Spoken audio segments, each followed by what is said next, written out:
You're listening to Nectar, sweet musings for your creative soul. And now your host, Stacey Maney. Today on the show, I'm featuring a good friend, Amy Blair. Amy believes that creativity is a non-optional part of human well-being, and she loves helping people reconnect to their creative heart. And the drawing exercise that she'll lead you through in our conversation could not have been more perfect for the theme of the Awakening of Love retreat. So you will have a chance to draw yourself rooted in love and rooted in your creative power. So grab your art supplies, find a cozy spot, and enjoy.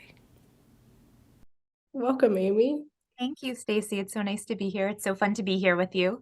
Yes, I know. This isn't our first time. No. I still love our podcast interview where we were talking about creativity and crisis, and Yeah, that was a good conversation.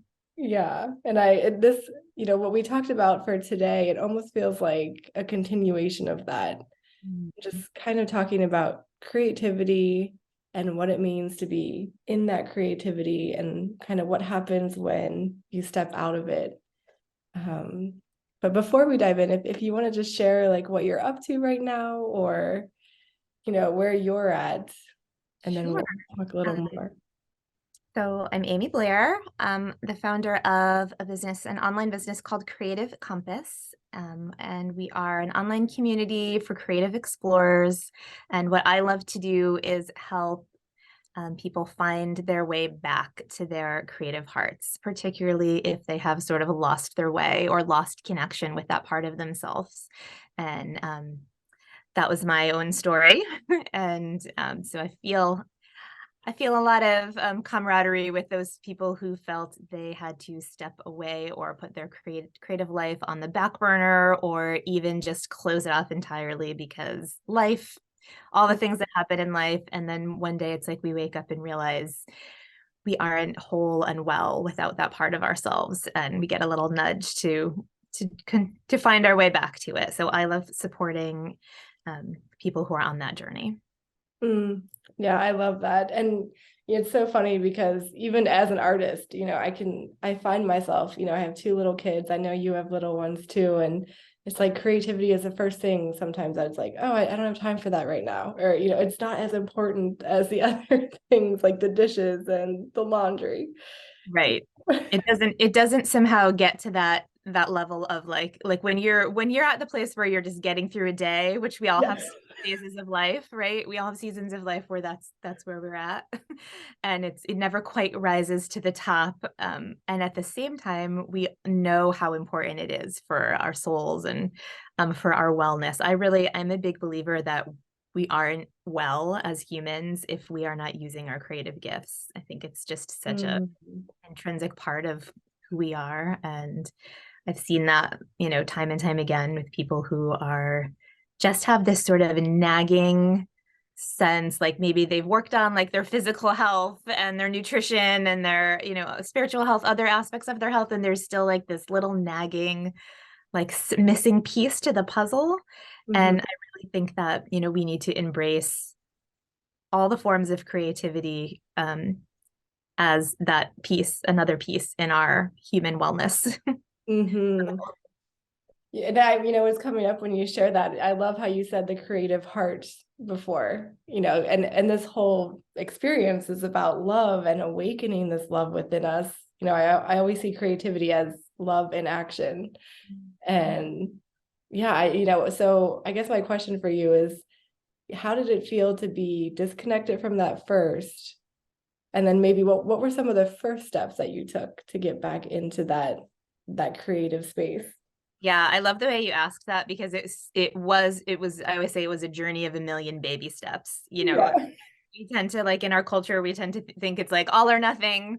Like, if I can't paint in my own studio for 3 hours every day, then why bother? But that's never real life for anyone I know, for most of us. And so I guess also the story, I'm trying to think of where the story starts. Right. I always want to go to, and we talked about this in the podcast interview, when my daughter was born, as sort of the crisis moment, the kind of where I drifted away. But if I'm honest, it started long before that. And I often share with my community that if you had asked me at 6 years old what I was going to be when I grew up, it was an artist, and there was no question about it. And then by the time I got to high school, I graduated high school without taking a single art class, not one. Because somewhere between 6 and 14, I had really internalized the message that, art was not of value. I was a good student. Good students didn't take art classes in my high school in the 90s. They took advanced bio and AP chemistry and, the things that we value a little bit higher in our mainstream culture. And so I took calculus and physics and, all those things, and not one single art class. So I feel like the drift away from my creative part started probably about in adolescence. And I think that's a common tale I hear from a lot of the women I work with. And, but it was always sort of running in the background. So I didn't become an artist. I became a teacher, an elementary school teacher. And that is a very creative career. It's not an artist, but there's a high level of creativity involved in teaching, especially teaching elementary school. And so I was using my creativity in a lot of ways still. And then when my first daughter was born, she came into the world with some high medical needs, and which we found out during my pregnancy. So that was sort of the point where the full crisis mode kind of came on. And I often say that my creative life was just swallowed up whole. The business of the day was, very narrowly focused, wake up, keep baby alive, sleep, sleep maybe. Question mark. We'll just pencil that in. And so there was no space. And I look back now and of course realize, like, I could, if I had the tools at that stage in my life to lean into my creativity, it could have been such a gift and such a support during that medical crisis with my daughter. But I didn't at the time. I was just in full fight or flight crisis mode, and I didn't know how to make space for that kind of self-care and support through creativity. So it just sort of disappeared. And it would sneak out. I know I've told you this story, Stacey, but so I have 3 daughters, and when they were young, I mean, anyone who's raised children know when you're in that infant, toddler, young kids phase, it's just there's not a lot of breathing room if you don't really intentionally create it. And but every year on their birthdays, I would make this like overly elaborate birthday. Same. I do the same. And people would be like, "Oh, Amy, you should like open a cake business." And I'm like, I don't even really like baking. Right. I just needed an art project. Yes. It's like the outlet. Right. That was the only outlet I was allowing myself, because it still let me check the box of like being a good mom, making the fancy birthday cake, and getting a little creativity in. So and I'm in a very different season of life now, but the cakes have stuck because my kids like them, so they still request their birthday cakes. Right. I'm still in the birthday cake season. Still making it. My oldest is 14, and she still requested a fancy birthday cake this year. Of course, you set the bar so high now. Right? You might be in it for the long haul. But, so actually, I remember this so clearly. The day that I brought my youngest to her first day of preschool, which was 8 years after my oldest was born. So I had this sort of 8 years of really intense, I was a stay-at-home mom full-time, years with my kids. And I dropped my daughter off at her first day of preschool. And so I had this like 2.5 hours where I didn't have a child needing my care. And that was more or less the first time that had happened in 8 years. I mean, you get little moments here and there, but with some regularity. And as soon as I had that little margin, that little bit of like me time, of a little bit of silence. I know your house is like, my house is like all the time. That little bit of silence and stillness, that call to create came right back. It came right back in, as if it had, and it was like, hello, like I've been here all the time. You haven't been listening because you've been changing diapers. Right. And one of the first things I did was actually I started checking drawing books out Mhm. of the children's department of our public library I because love that. I never had time to get to the grown-up side of the librry. I had my friends with me all the time. And do you remember when you were a kid, those like how to draw dragons and how to draw race cars and Yes, yes. animals? And it's So all related, right? It's like all the same process.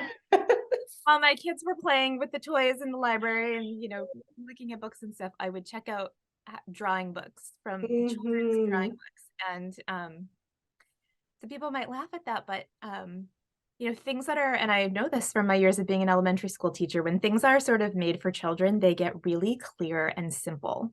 Yes. It was exactly what I needed at that time. I needed something really clear and simple that could just give me a little bit of guidance. Right.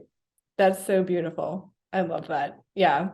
What I also love that you're bringing up this point, to anybody listening who's in this season of life. And I found the same. It's like the more that I can bring my children into it, or, like I know Julia Cameron talks about artist dates. And I love the library, and I'll just like, we're all going to the library, like we're gonna get some inspiration. But like find, if you don't have that time right now, to find ways to interweave something that's feeding your creative soul, your creative heart, interweave it into your day and what you're doing with your family. Yeah. And yeah, totally bring your kids with you, because if you are in that intensive parenting stage of life and you're just waiting for the time when you can go by yourself. I mean, it's so nourishing to be able to go by yourself as well. Of course.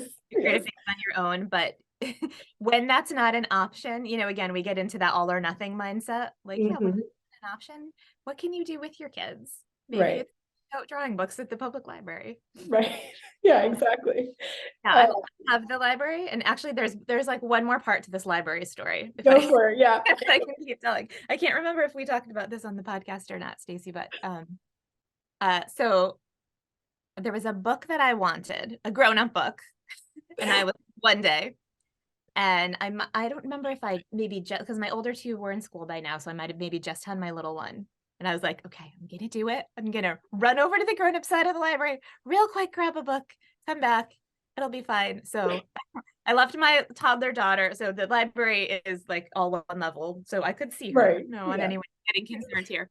But I left my toddler daughter playing in the children's section, and I like ran as fast as I could over to the grown-up section, found the book I wanted, grabbed it off the shelf, and in my haste to be quick, I knocked another book off the shelf. Can't Oh, make this stuff up. So I chills. bent down to pick up the book that I knocked over unintentionally, and it was The Artist's Way by Julia Cameron, which I had never Wow. heard of ever. And just on a snap decision, I was like, I'll take this one too. Like I left my kid unattended. I'll just take them both. And I ran. So I walked out of the library that day with The Artist's Way, having no idea what it was. I don't know if our audience is familiar with that book. It's like a game-changing Game. book on having a creative life. And here's the part I will never forget. As I went to check the books out, probably with like my baby here, and Right. the librarian, just making small talk, I'm sure, looked at the title of the book I was checking out and said, "Oh, are you an artist?"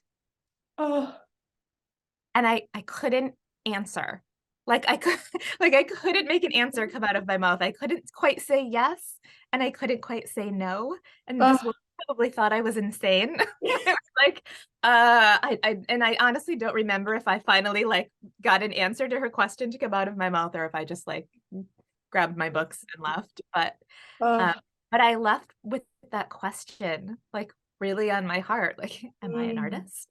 And I wasn't sure quite yet what the Yes. answer was. Oh, But it was like an opening back to my claiming myself as an artist. oh my goodness. I get like it makes me emotional because for so many reasons. Like I just it's like that somebody like some higher force had that book fall into your lap, right? Right. And You can't and make that stuff up. Right. right. And it's like no matter how disconnected we feel, it's always right there supporting us in ways we don't even realize.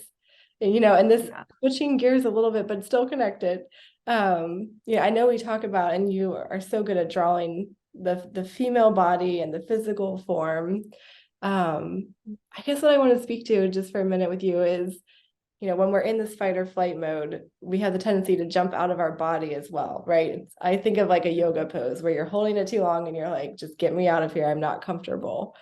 And the power of taking a breath and coming back into your body. And I feel like that's so important for the creative process too. So could you speak a little bit? And I know this is one of the gifts too, is your coloring book, where you have all of these drawings with female form and just gorgeous feminine imagery. But yeah, could you speak to like what kind of brought you there and the physical part of it all being in your body? Yeah. So shortly after my incident where the artist's way leapt into my hands at the library, I, there discovered the intuitive art, which were brand new words to me. I had never heard those words put together. But I knew, intuitively that was sort of the art world that I belonged in. I really wasn't interested in like going to art school and getting like really technically educated as an artist. Like I've got some basics, I've taken some classes, but I loved this sort of intuitive, expressive world of art. And I started looking around because things were online, but I was like, I love being in person with people. Is anyone here in Connecticut, in New England, is anyone teaching this like live? And I found this yoga and intuitive art retreat that a woman was running about an hour away from my house. And I was like, oh, I like both of those things, yoga and intuitive art. I should take her retreat. And so I went fully compartmentalizing those things as two different things. And we're going to do some yoga. Yoga's fun. Yes. We're going to do some art. Art is also fun. But that wasn't what it was. It was an integrated process where we did, so this woman was a yoga teacher and an artist, and we did like some yoga poses and then went to our canvas and did a layer of painting. And then did some different poses and then went back to our canvases. So that was the aha moment for me, that retreat, that movement, embodiment, and art were actually connected. And it's a hard thing to describe if you have to experience it. Like it's totally experiential. Yeah. And now like my creative practice is 100% involves like connecting in with my body. Like I know when I make art without doing that, it's what I call head art. Yes. It's just like it comes out of my head. I don't know if that. And then so I like to talk about head art and heart art, right? Art that flows up and out from an embodied place versus the art that just comes from our head. And sometimes they look similar, but they don't feel the same. Amen. Right? Yes. Yeah, I can make a piece of head art that's pretty and sort of is a good approximation of my other art, but it doesn't have the energy in it. It doesn't, I don't feel anything when I stand next to it, that kind of, relationship with it. So, so embodiment is a big part of my personal art practice, for sure. Yes. And in terms of how did I start drawing female forms? Yeah, so like a lot of artists that I talk to and that I work with, that I meet in my community, drawing human bodies can be really intimidating. Faces, bodies, and for a long time I was intimidated. I had just like a story, like I don't draw people. People are hard. People are hard. I don't draw people.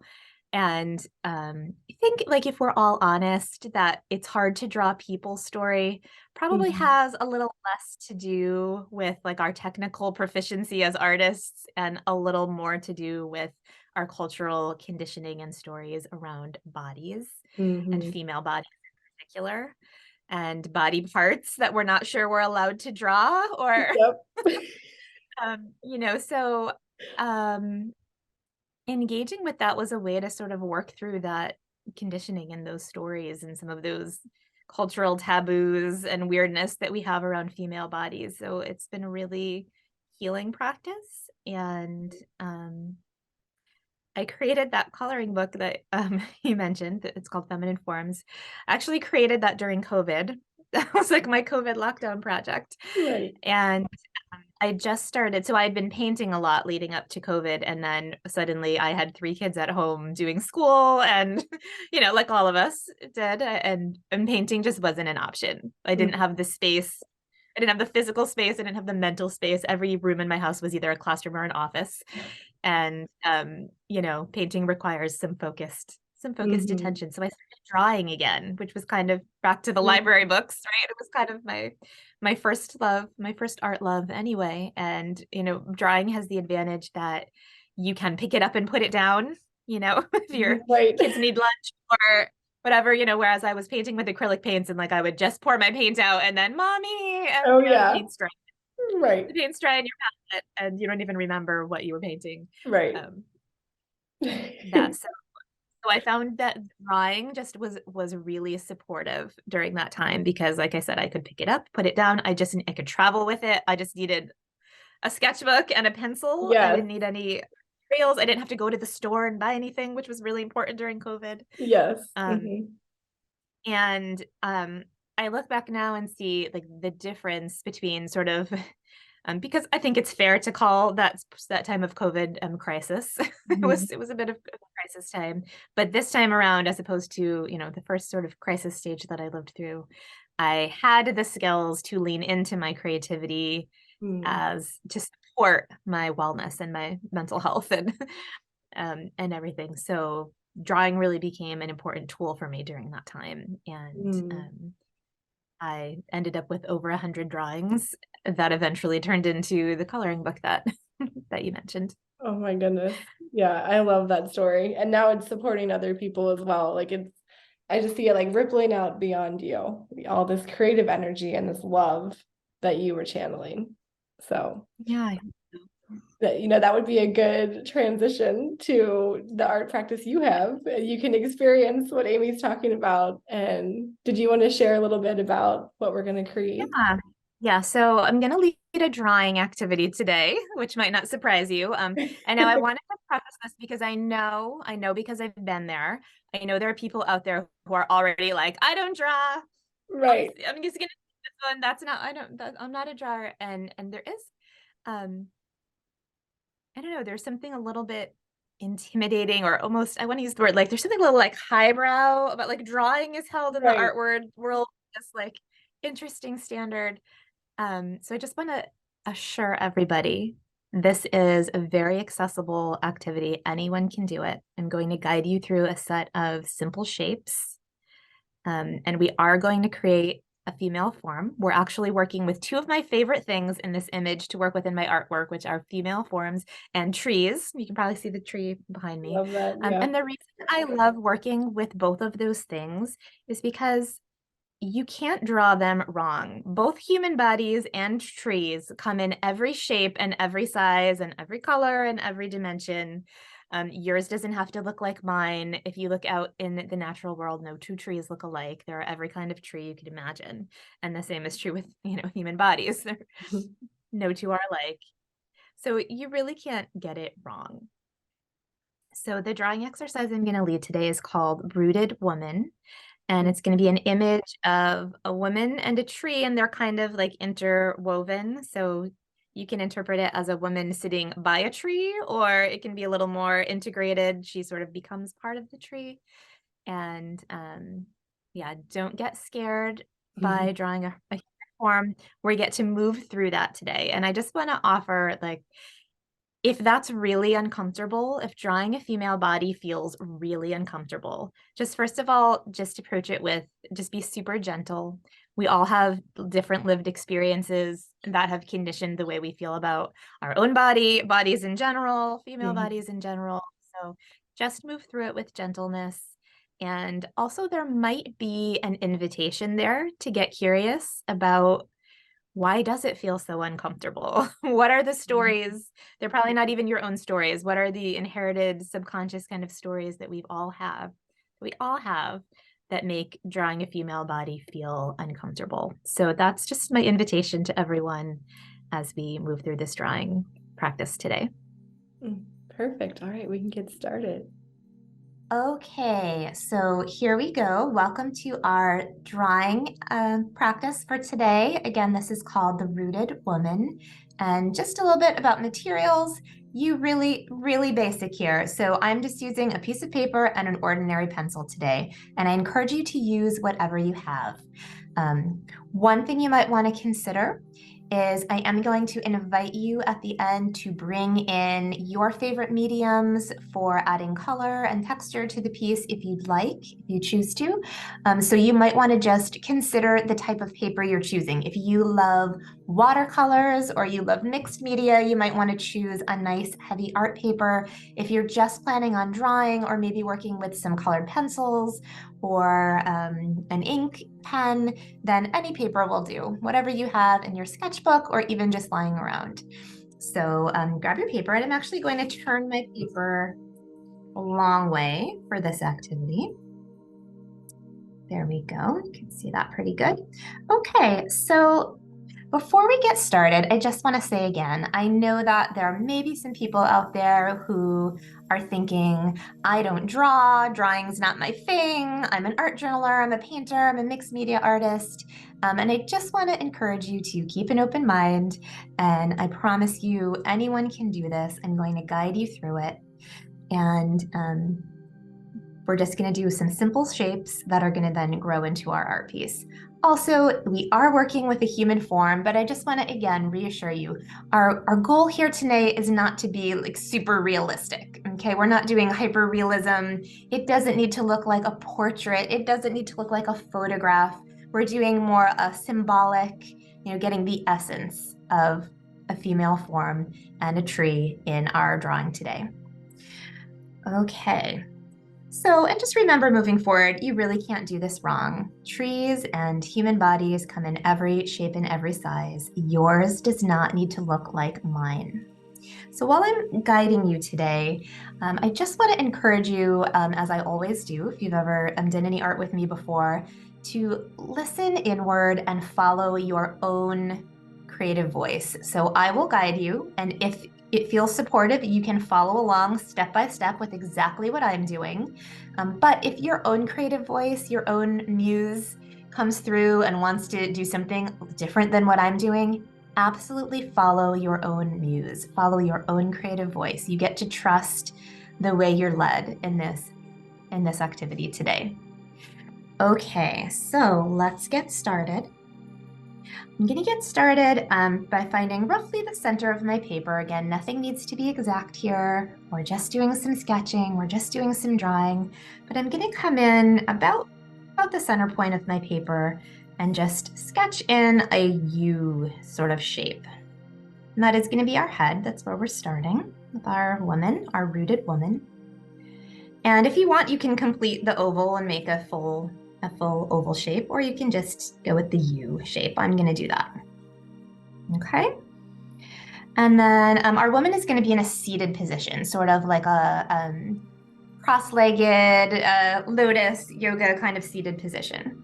So from our U shape here, I'm actually going to next draw a shape that resembles an upside down heart that doesn't quite come to a point.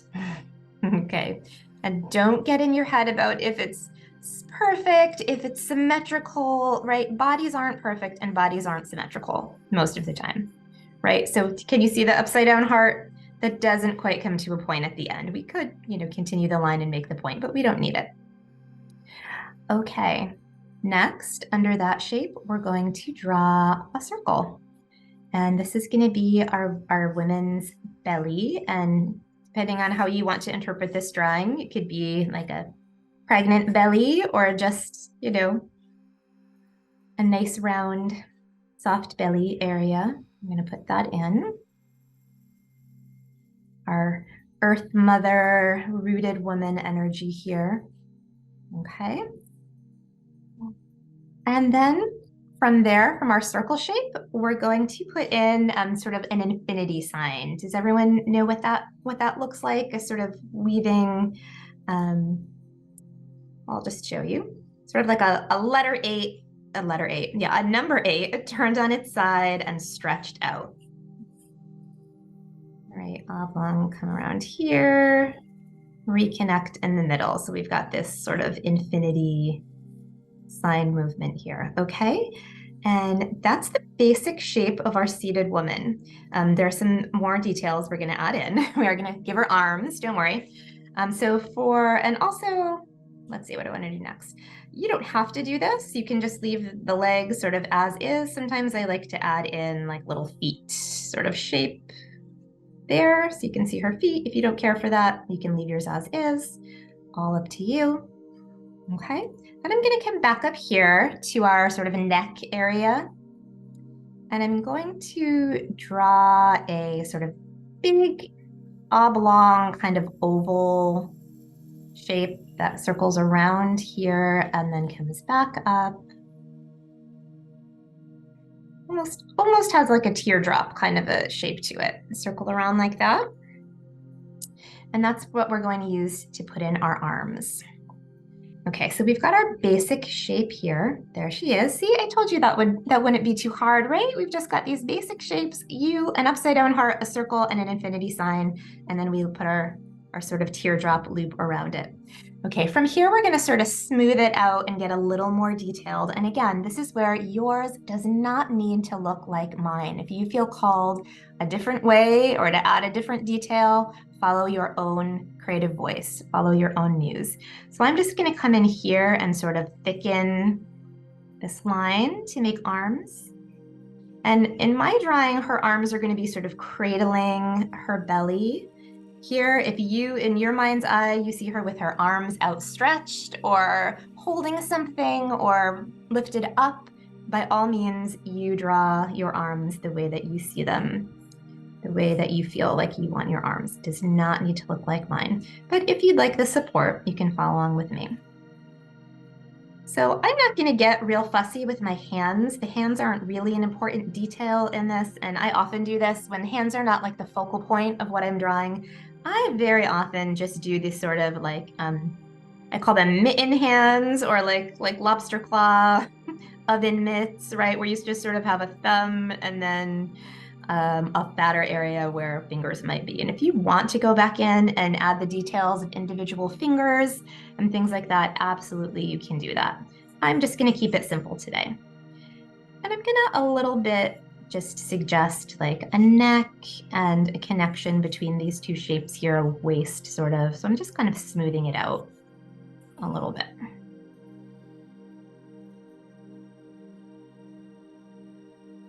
Now, as we are right now, she is not clothed, okay? If that feels uncomfortable, by all means, you can draw clothes on her, and maybe there's an invitation there to explore, get curious about why that feels uncomfortable, that you have left her unclothed. That is totally up to you in your practice, in your exploration today. Okay, so here's our woman. We're gonna come up to the face. Now again, don't freak out. I know for a very long time, I had a fear of drawing faces. I had like sketchbooks full of faceless people, and I just had a story in my head that faces are hard. I can't draw faces. And then I finally learned like a really basic way to make a face and worked through that fear. And again, we are not going for photorealism here. This is not a portrait. It is an essence kind of piece. We're capturing the essence of something. So I'm going to just show you a super, super simple way to add a face to a small drawing. If you have your own beloved methods for adding faces, please, again, follow your own process. It doesn't need to look like mine. But I'm just gonna come in about halfway of my, my U shape here. And I'm just gonna put in simply 2 little scoops, and her eyes are gonna be closed. If you are intimidated by drawing faces, I highly recommend beginning with closed eyes. It just simplifies things a bit. If you are a seasoned pro at drawing faces and you see her with open eyes, go for it. Okay, then for a very simple nose, I'm gonna just put in another small scoop like that. And then on either side, I'm putting a little curved line, almost like parentheses, like closing something in really tiny parentheses, okay? And then I'm gonna come down and just make an upper lip. just that sort of stretched out letter M kind of shape that you're probably accustomed to for an upper lip. And I'm just going to suggest a lower lip with, again, a little scoop. Okay. Now, if she looks too serious to you, you can sort of upturn those lines there to make her look a little bit more like she's smiling. That's up to you. Maybe you like her looking sort of contemplative. Maybe you want her to look a little more lighthearted. And I am going to put in eyebrows, just intuitively where they feel like they should go.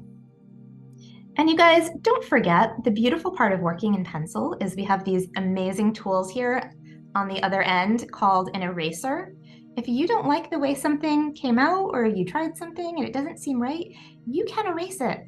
You can try again. There's no rule that says you can't make changes, you can't change your mind. Maybe you made the arms like this and you're like, no, I don't like them. I want the arms reaching upwards, reaching outwards. I want them in prayer pose. All different, right? It's the beauty of working in pencil. We get to change our mind.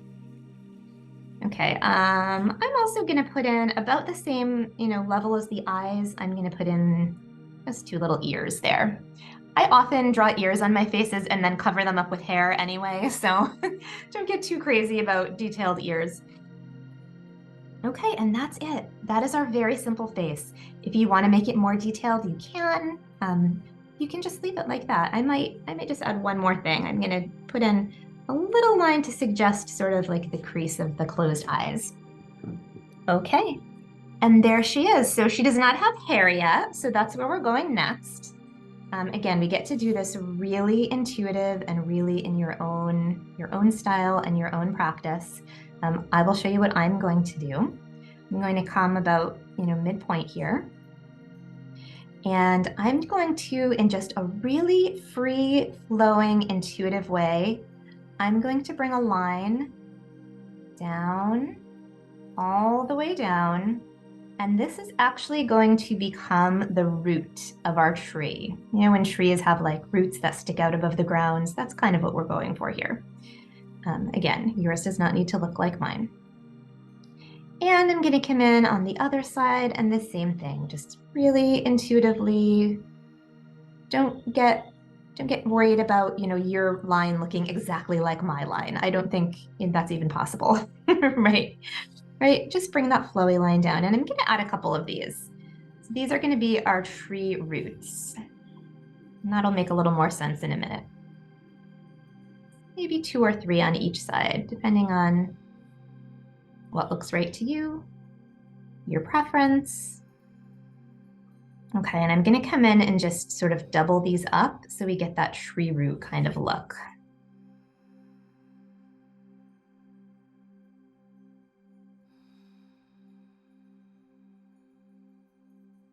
All right, there's some roots.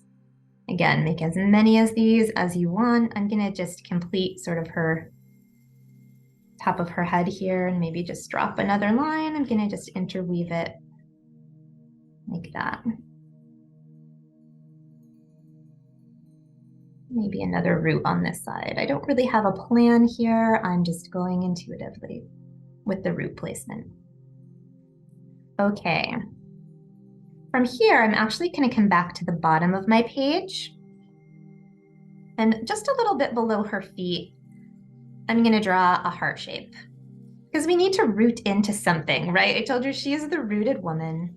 We need to root into something. And today we are rooting into love. We're rooting into love. So she's got her heart here. And I'm just going to draw some roots extending from her feet. Or her legs. If you didn't draw feet, that's fine. And rooting us into this heart here, to this source of love.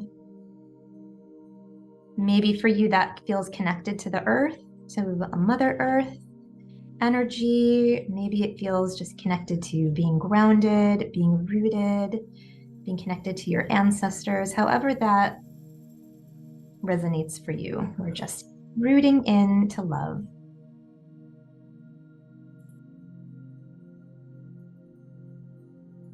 Okay, so now we have to draw our branches. So you'll see that our woman is sort of interconnected with this tree, and you can interpret that when you bring in some color or some ink or however you want to finish this piece. You can interpret this as sort of a woman sitting in front of a tree, or you can really integrate them as one. So I'm going to come right up here to her hair, to the top of her head, and I'm just going to draw like, you know, 2 little curved lines like that. Okay. And from here, we're going to grow our branches. And again, this is a place where you can work really intuitively, really following your own voice. There is no need for yours to look exactly like mine. In fact, I don't suggest that. I don't suggest you try to keep track of where each and every little line I'm making goes. Just, you know what trees are like. And they have branches, their branches spread out. And again, there is every kind of tree you can imagine. There are trees with flowy sort of branches, more angular kind of branches, thick branches, thin branches. You can't do it wrong. However you make your tree, there is probably a tree out in the world that looks like that. And if there's not, then you just invented it out of your imagination, which is also beautiful. So I'm feeling sort of these flowy, sort of snake-like branches today. I've drawn a lot of versions of this drawing, and they always come out different. The tree looks different, the woman looks different, her hair looks different. So, you know, every way they look is beautiful.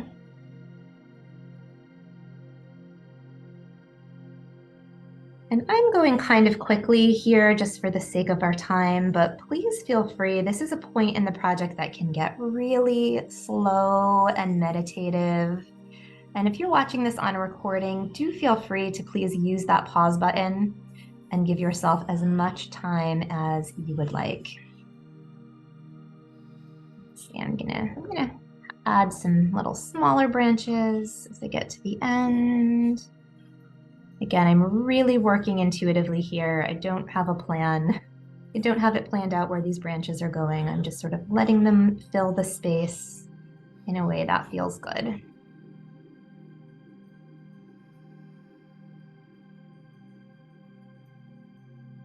Okay, we need a few more branches here, and that should about do it.